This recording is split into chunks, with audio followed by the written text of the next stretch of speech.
බලමු 9 වෙනි ප්‍රශ්නය. අන්තිම ප්‍රශ්න දෙකනේ තිබුණේ 9 සහ 10 තමයි ඉතුරු වෙලා තිබුණේ. 9 වෙනි ප්‍රශ්නය තියෙනවා රවුම් මේස 3ක් වටා සමාන ප්‍රමාණ වලින් පුටු තබා ඇත. රවුම් මේස 3ක් වටා. එහෙනම් අවධානයෙන් අහගෙන ඉන්න ඕන දේ මොකක්ද? ඔයාලා කියවලා හොඳට තේරුම් ගන්න ඕන දේ මොකක්ද? සමාන මේස 3ක් වටා සමාන ප්‍රමාණ වලින් පුටු තබා ඇත. එහෙනම් එක මේසයක් නෙවෙයි පුතේ මෙතන 9 වෙනි ප්‍රශ්නෙට මේස 3ක් තියෙනවා.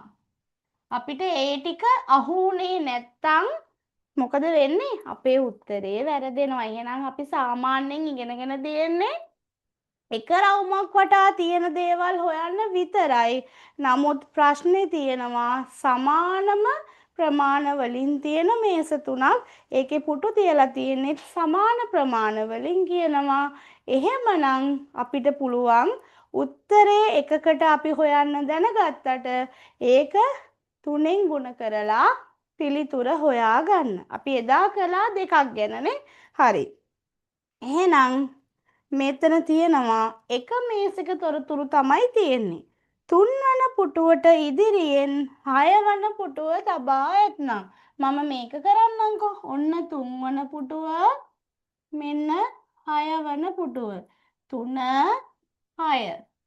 එහෙනම් අපෙන් අහනවා මේස 3ේම ඉන්න මුළු පිරිස කොච්චරද කියලා.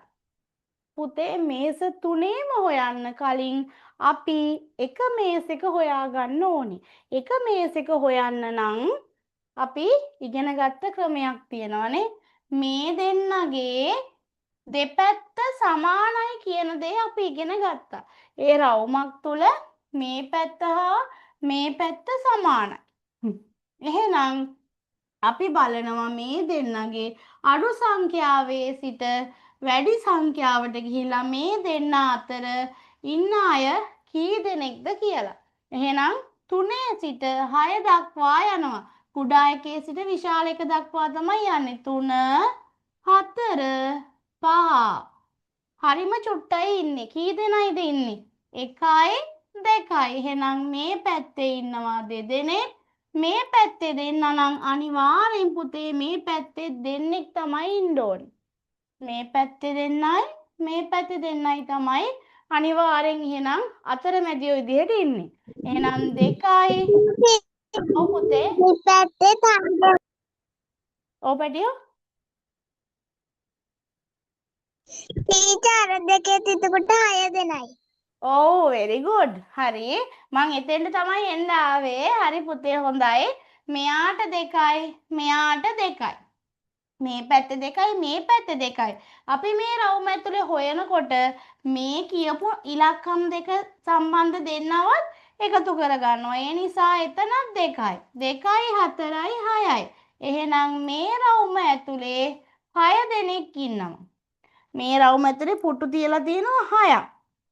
මෙතන 6යි නම් මේකෙත් 6යි මේකෙත් 6යි.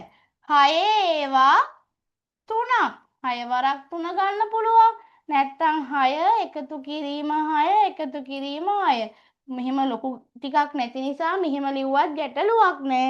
නමුත් අපිට අර ಗುಣ කරලා මේක ලේසියෙන් කරන්න පුළුවන්. දැන් හිතන්නකෝ 6 ඒවා 9ක් තිබුණොත් අපිට 6 6 6 9ක් ලියලා එකතු කරනවට වැඩිය අපිට පහසුයි පුතේ 6 වාරයක් 9 කියලා අපි ගුණන වගු පාඩම් කරන්න ඕනේ. එහෙම කරන එක අපිට ලේසි.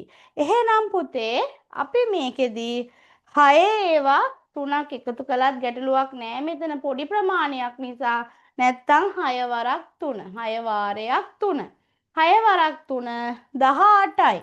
එහෙනම් මේස 3ම වටා ඉන්න තියෙන පුටු ගණන 18යි. එහෙනම් පිළිතුර වෙන්නේ 18. කෝ බලන්න 18 ආපු අය අත උස්සන්න.